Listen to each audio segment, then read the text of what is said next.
Coming to you from the Star City, this is Scarlet Fever, a daily Nebraskan production.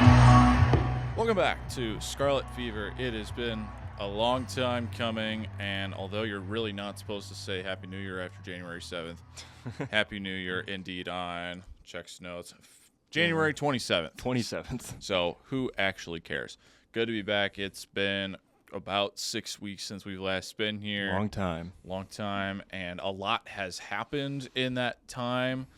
Maybe down the road we'll get there, but I don't really know if we ever will get there because that's all past us. So a lot did happen. The Pinstripe Bowl happened. The Final Four happened. Nebraska basketball's last win happened in that time period as well. So yeah, a lot of things went down in that period. Oh, hi, Danny and Ben here with you, back again for yet another in the first of 2025. How are you? Pretty good. Long break. UNO needs to shorten their break. No, I don't think so. I think 6 weeks is way too long. They are shortening it next year, though. I think 3 it. weeks. 6 weeks. I think 3 weeks will be perfect. 6 weeks, like you get to like 3 or 4, and you're like, I'm ready to go back. You might be the only person I've ever heard say I guess maybe it's different for someone not from the state. Yeah. You get to see more of your in-state friends. In case you guys didn't know, I'm not from the state. Not sure if Chicago. yeah, exactly. Not sure if you knew that. But anyway, we got some business to attend to, and a lot of this today is going to be the airing of grievances that should have been done at the Festivus dinner, but we've carried it over to January 27th. So let's start with the drubbing of the day that happened on Sunday the 26th, by the way, recording on the 27th. Just got to get that taken care of. But we had two games on the 26th, men's game and a women's game. So we're going to start with the men's game because I think this is going to deserve some more oxygen. And there's some more legs to this. To say that the 28-point drubbing by the Badgers at the Kohl Center was an embarrassment, I think That's an understatement. That might be mincing word. I think we're playing nice a little bit. Don't you think? Yeah, I think it was pitiful is the word I would say. That's a good one. Especially when you let Wisconsin come out of the gate up 19-2. You have nothing to stop them. It was obvious that they were just getting outmanned. I remember the first three that John Tonje made. He just went over the top of Sam Hoiberg. Mm-hmm. That's pretty symbolic of what happened all game. They just could do whatever they wanted. I think it's even worse that they even had a little bit of a comeback. Got it within 2, and that didn't last very long, especially when Wisconsin goes on a drought like that. Nebraska has a chance to capitalize, and they just don't, which has been kind of the story of their season so far. Yeah, the score it was like 21-5, something like that. At one point, that Wisconsin was up, and then Nebraska started to quietly claw back.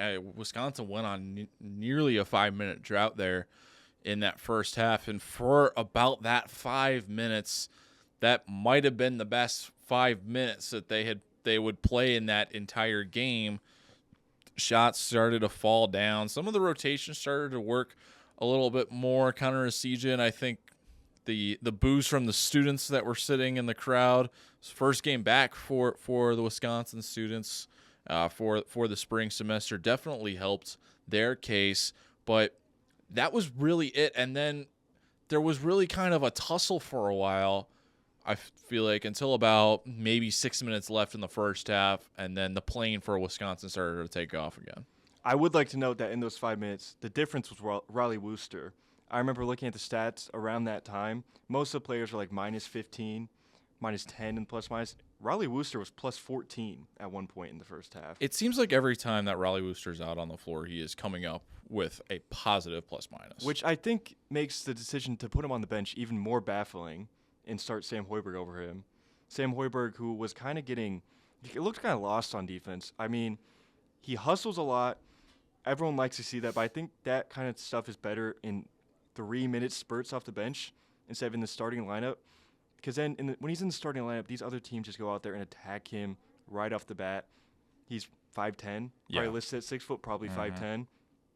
These other teams have built 6'5" guards that are attacking him constantly. And I wouldn't say he shouldn't be on the floor, but he should not be in the starting lineup. Yeah, I was at the game in Madison when we got when the lineups came in, and we saw that Sam Hoiberg was starting. We were kind of like, wait, what? Like we had heard rumblings of it because Fred Hoiberg was, you're on a 5-game losing streak. You got to inject something into the lineup, even if it's going to be something unconventional. So for the sake of unconventionality, okay, let's see what it does for a day.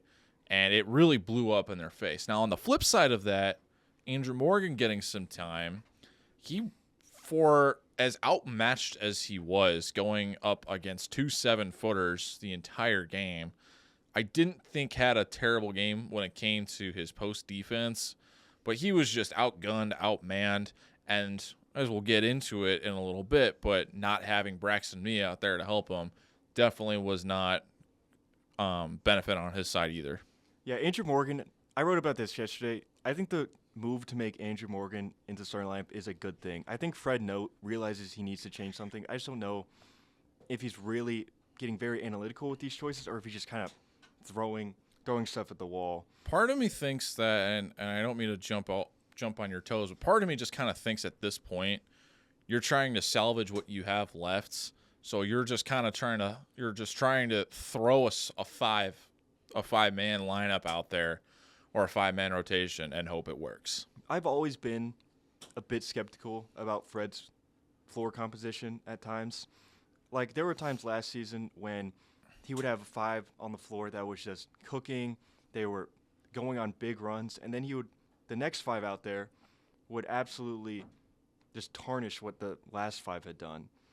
They would sort of have this thing where the good 5, I'll call them, would go up, get up like 10, and then he would have some bench players come in, and suddenly the deficit be about 2 or 4. So I've always been a little bit skeptical about.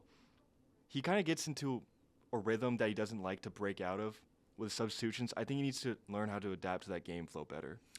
Yeah, and some of it too is just you have a completely new batch of players.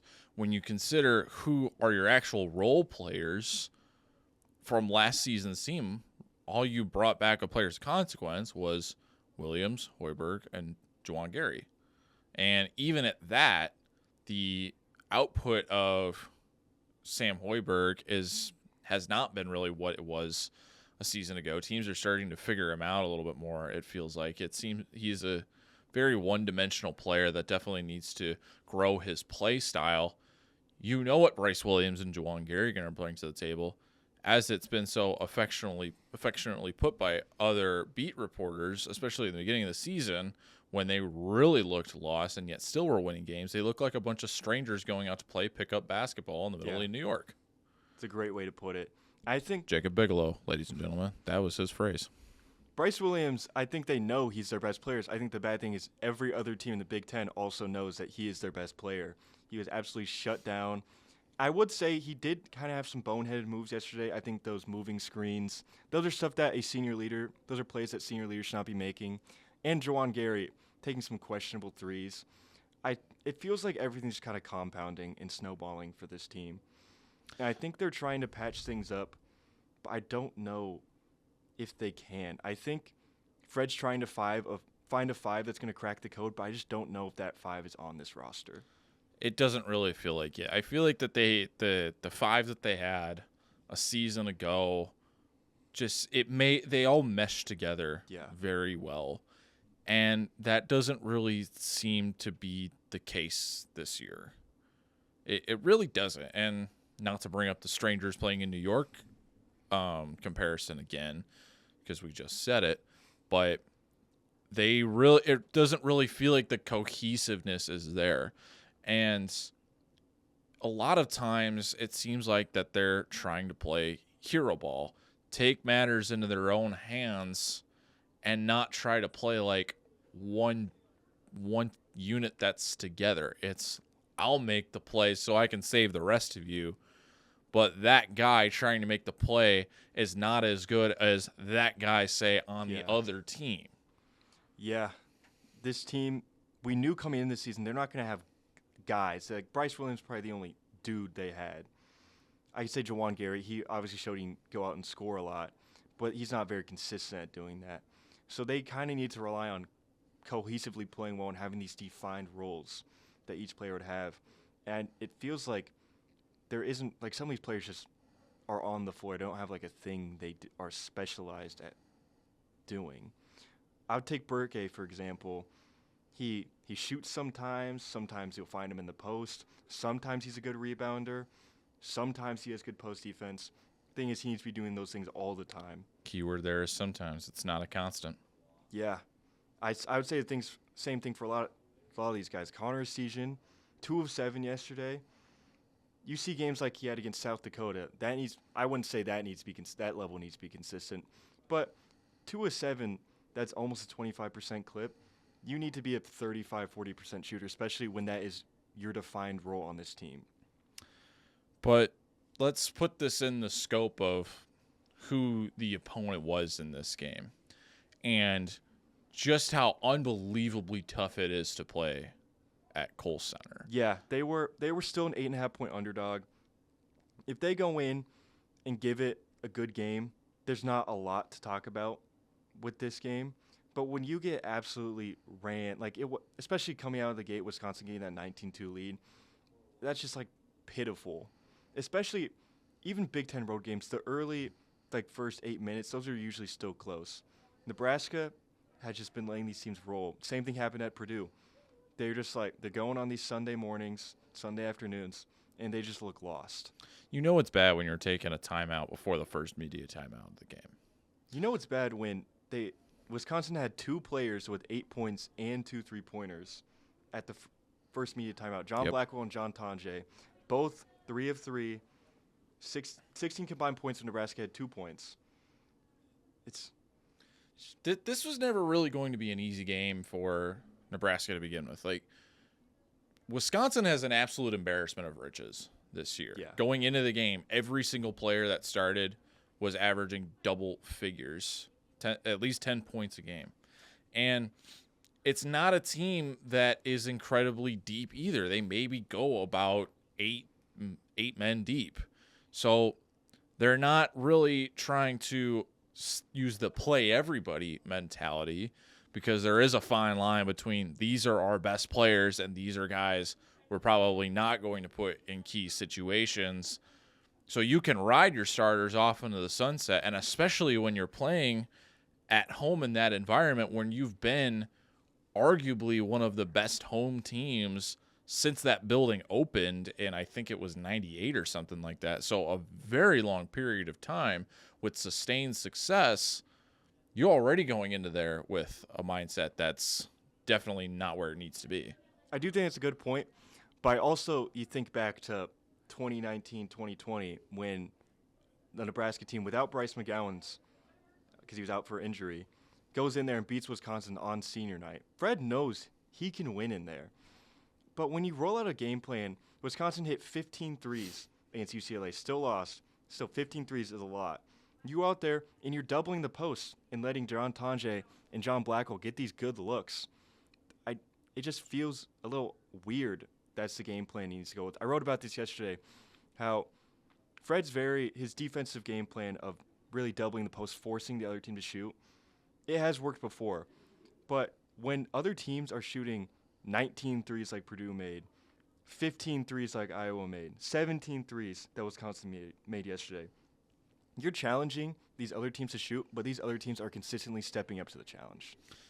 Not only are they consistently stepping up to the challenge, but they're making them, and they're actually letting off good shots. It's not just say a prayer and hope it goes through. Yeah. The mechanics and the consistency is all there. But they know the game plan too. This has not been a secret for Nebraska, especially during this losing streak, which, if things continue, could be one of their worst losing streaks under Hoiberg. They're starting to go up against I believe it was an 8-game losing streak in 21-22, something around there. But for it to have it happen in Big Ten play, not only is that worse, but you might not make it to Indianapolis because of it. Yeah, I would say Illinois is a tough team coming to Lincoln. I wouldn't be surprised if they dropped that.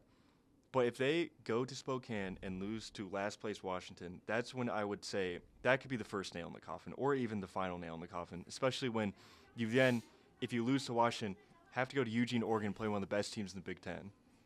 Well, thankfully they play Oregon first in that. I believe they play Oregon first. You might be right about that. I haven't. Let's pull up but the we schedule. know that they play both of them. But while Ben's checking on that, yes, Washington might be in last place, but playing in Alaska Airlines Arena is no guarantee either. That is one of the tougher environments, and that is an absolutely underrated environment at that. Washington is not easy to play at home. Even if they're not getting wins, that is never an easy game playing up there. Yeah, they do play Oregon first, which honestly might be worse. If you lose to Illinois, you go to Oregon. I don't like their chances on the road against a very good Oregon team. Then that would make the losing streak 7 games. If they lose to Illinois and Oregon, that would be 8. 8. You walk into Spokane, you need that game. But Washington, they played good games at home. They gave Purdue 30 good minutes at home. This isn't a pushover team, even though they're last. Great Osabor. Very, very good player. Probably one of the better ones in the Big Ten. And we know Nebraska doesn't have the best dude on the floor a lot of the time. And that has not really helped them. Not only is Nebraska not have the best dude on the floor, this is something that I feel like has not been talked enough. Like, Nebraska has not won a true road game since they beat Michigan and I'll explain to you why I say this. It's not won a true road game since Michigan to end the regular season last year. There's a couple outliers here, and I might be come after for this, but I'm going to give my reasons, and then you can flame me after. So the Creighton game, I don't constitute that as a true road game for a couple of reasons. One, Nebraska fans travel very well. CHI is maybe 60-40, 70-30, something for that game. But this is where I start to have issues. When you're going to play Creighton in Omaha, all you're really doing is changing your game day procedures like you would at home, and you're moving it up by an hour to account for travel. So there's that. Maybe I didn't phrase it the right way, but we're gonna get there. I see your point. I think we're gonna get there. I think you're underestimating the amount of Creighton the ratio. I think it's mostly Creighton fans. You have Creighton students there. They have a very good student section. But anyway, let's continue down this path. The Diamond Head Classic. A lot of people are gonna go and say that the Hawaii game was a true road game. Sure, but they had already been there for 5-6 days, something like that, before they played the Rainbow Warriors. Hawaii was playing on their home court. Not a lot of people in the arena, though, if I remember right. Well, I feel like that might be a constant thing for Hawaii basketball. Either way, they had been there for a little while, so they had time to get acclimated to the environment, the time change, what have you. So now we fast forward to the present. They've played at Wisconsin, at Purdue, at Michigan State. We could continue to go down the list. And when they're playing in these true road games, they're usually leaving day before. Not really sure when they're leaving. But then they go play the next day, and a lot of times when they're playing these good teams, they're getting absolutely blown up in the face. I think last year there was a thing where everyone's like, what's going on? Because they were electric at home, then they go on the road. And this isn't a thing anymore where it's like, if this stopped last year, then I don't think this is a topic of conversation. If they're at least competitive on the road, not necessarily stacking the wins, because it is very hard to win on the road in college basketball. That's not a secret. But it's the way that they're losing these games. Yeah, I think last year it felt like they just weren't good on the road.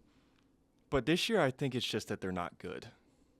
I think people are starting to realize that. I've seen the cracks, or like as early as Diamond Head Classic, I've seen some of the cracks in this team. I never liked Braxton Maya being on the floor for that long. He's not a very good rebounder for his stature, not a very consistent scorer for his stature. I think they kind of missed on that one. And they expected him to have a lot bigger of a role. But they would always go on these cold streaks and allow these teams to either get back into the game or grow a lead. That, like any college basketball team, that's going to travel with them, no matter how good they're doing. Real quick, though, before we segue into our next segment, Braxton Mia not playing yesterday. First opinions of that? Like it. That's a good change that Fred made. Do you think it's going to be something that stays? I don't think he will not play, going forward. I think he will get on the floor, especially in situational things when the other team has a good 7-footer. But he has just shown me nothing this year. He's not very athletic, doesn't get very high up the floor. It does not seem like the same player that was Pac-12 defensive first team.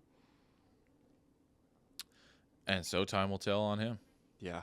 That's for sure. But the big news is, can they stave off this losing streak? Finally getting back home. They get a quick trip at home and then back out on the road again. And Illinois is not a pushover team. Back in the rankings again. I think especially because the home winning streak's done now. They had that sort of like, hey, we're playing this good team at home.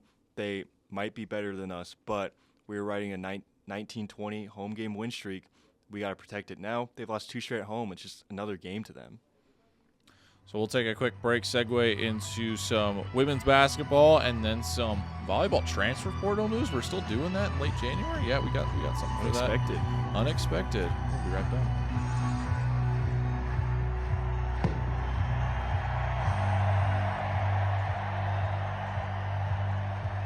All right, and we're back for the next segment of Scarlet Fever. A couple things here that we still got to get to. The other game that happened yesterday that was probably of more consequence was the Pac-PBA game for women's basketball that Nebraska dropped to 12th-ranked Ohio State. I was not able to be there, but from the sounds and looks of it, it was a very, very lively crowd. 3rd largest, I believe, in PBA history for a women's basketball game. Very good.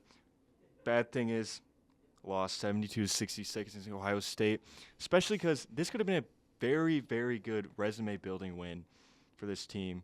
They've been good all year, but they were kind of looking for that really kind of stamp on the resume like the Iowa win last year was. Yeah, the signature win for them just really hasn't been there. And this team could have looked a lot different had the injury bug not bitten them as hard as it did. And I remember saying this a lot last spring about the softball team.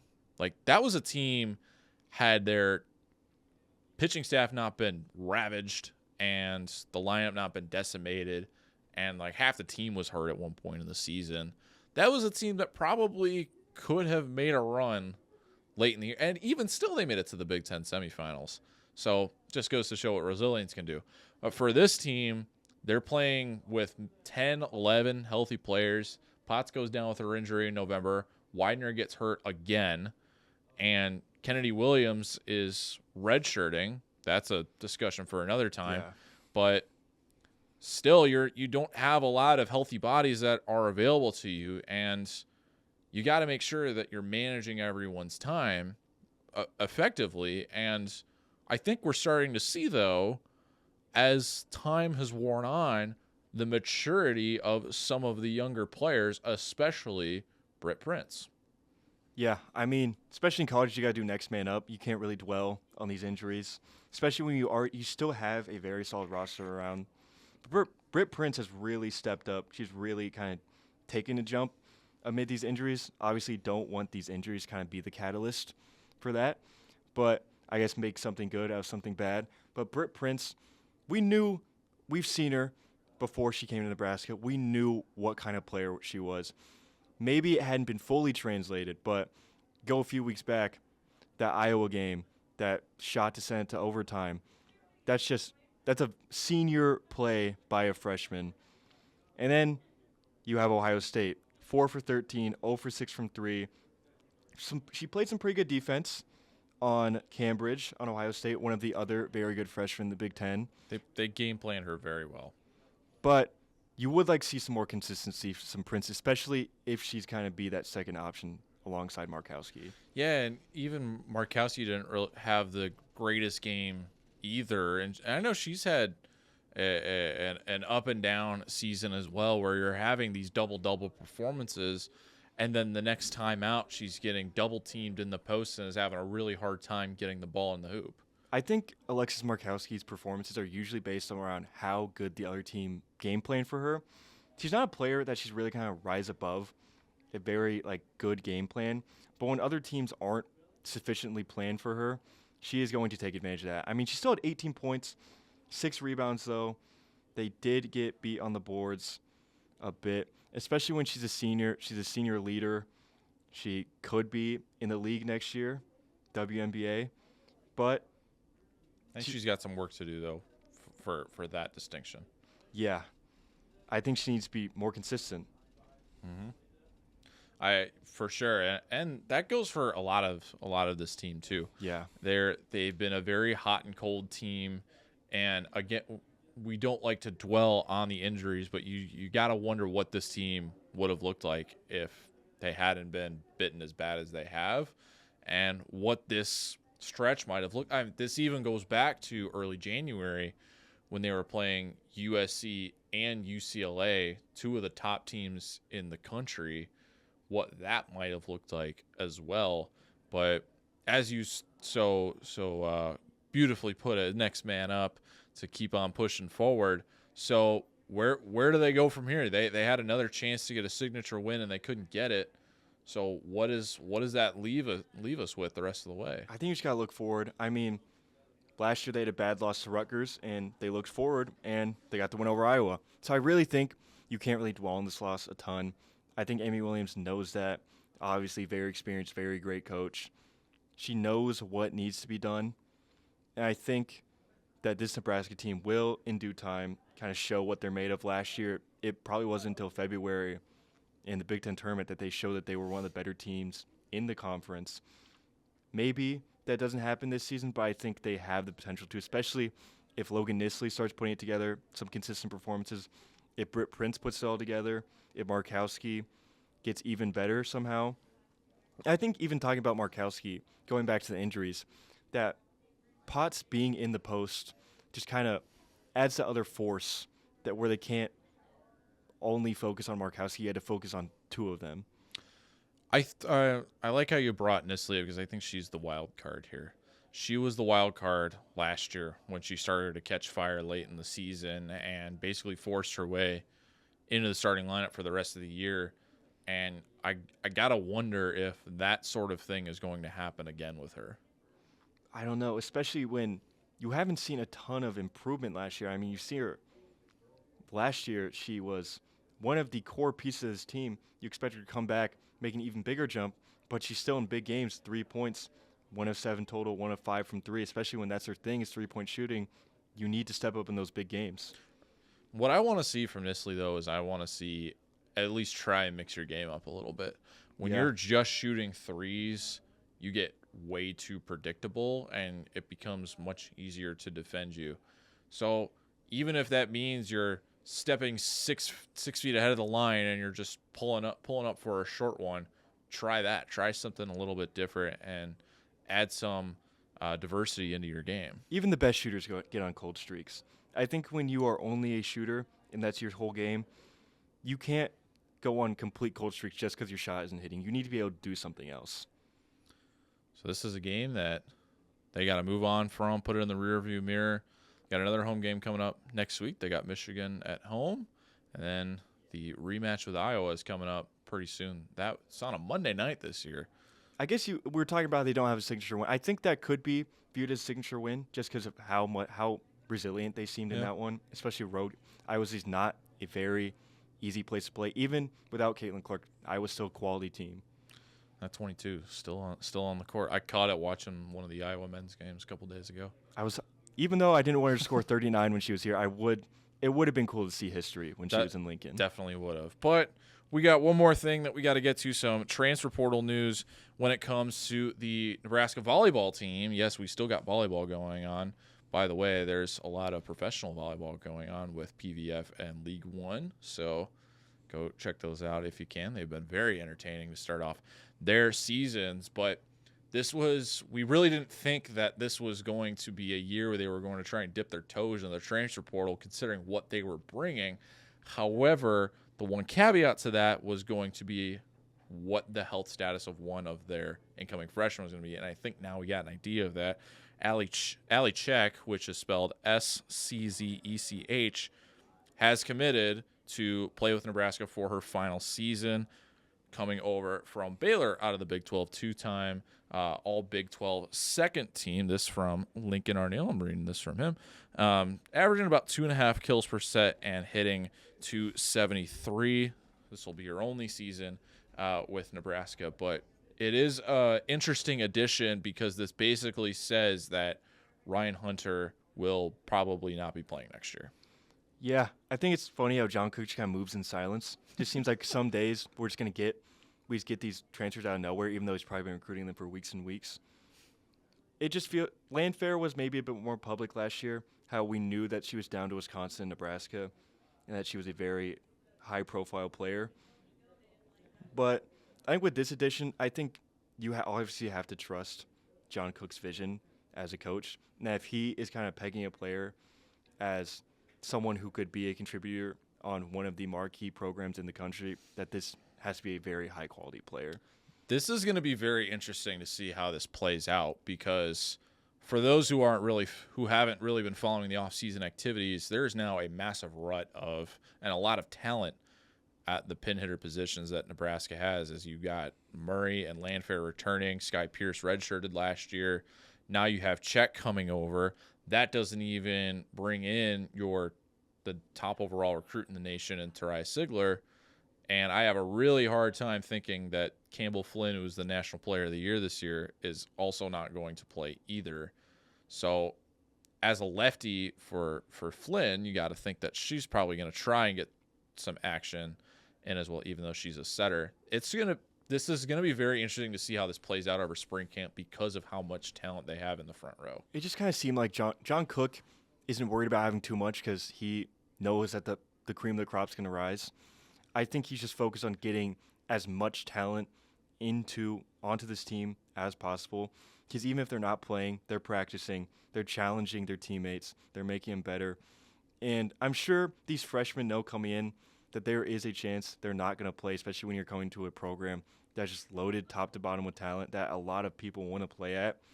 So I wouldn't be surprised if you see a lot of that seniority on the court, even though we know John Cook isn't opposed to having freshmen take over for. Look at Allie Batenhorst a couple years ago. Yeah, we know he's opposed to that. So obviously so far out from next volleyball season, it will be interesting to see what the lineup will look like. Yeah, it's going to be very intriguing. There's a lot of different storylines that you can look at here. One of the most notable ones is who's going to be Lexi Rodriguez's heir, who's been doing some good work with League One Omaha. Hasn't played a ton yet, but getting to play with Justine Wong-Arantes is pretty cool too. But that's going to be a storyline to watch, and then just what exactly the rotation is going to shape out to be, because you know who's going to be in the middle of the floor. You know who's going to be one of your 6 rotation players. Who else is going to be a 6 rotation player? You got to think that might happen too. There's just so much that's just unknown as compared to this point last season where everyone was coming back and it's just like, okay, we have 1-2 pieces to plug in here. This year, not so much. I think it's funny how we talk about how there's so many questions for this team, but at the end of the day, we know that he's going to put a lineup out there that is going to be top 2 in the country, no matter what happens. So I really think, obviously, discourse is fun around the volleyball team, but I think at the end of the day, you just have so much trust in Cook that you know he's going to make the right decision. Well, when you can't have too much positive discourse around the basketball team, you got to throw it somewhere else. Yeah, you got to throw it in the program royalty, don't you? Yeah. But anyway, this was a lot of fun getting back, wasn't it? We're back. Finally.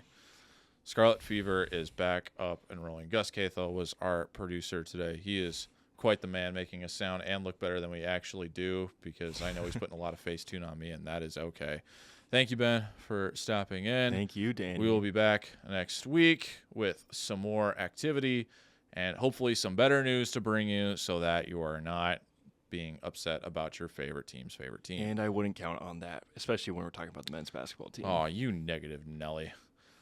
I've been negative about this team all year. I will continue. My brother can attest this. We text each other all the time during these games. I will not stop being negative about the team. Maybe I'm a little spoiled that we had the team last year in our first year here, but Sky's always looking up. Thank you for listening and watching Scarlet Fever on your favorite platforms, YouTube, Spotify, Apple, wherever you find us, and we will see you next time.